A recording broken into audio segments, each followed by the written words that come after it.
Hi everyone, welcome back into this channel, and today I will be teaching you how to make Rarible account. So let's begin right away. The very first step is to make sure that you have a MetaMask wallet, for example, installed in your phone. So again, you should make sure you have a MetaMask wallet or any wallet, and then make sure also that you have a Rarible app.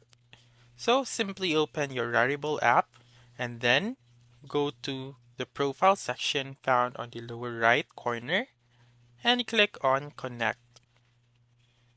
Choose the wallet that you have, for example MetaMask.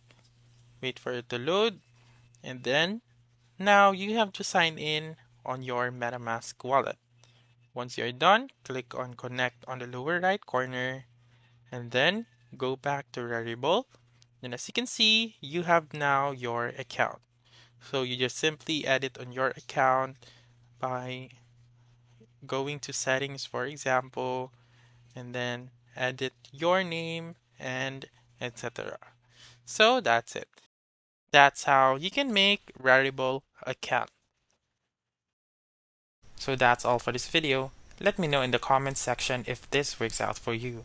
For more helpful tutorials like this, please subscribe to our channel and don't forget to click that notification bell.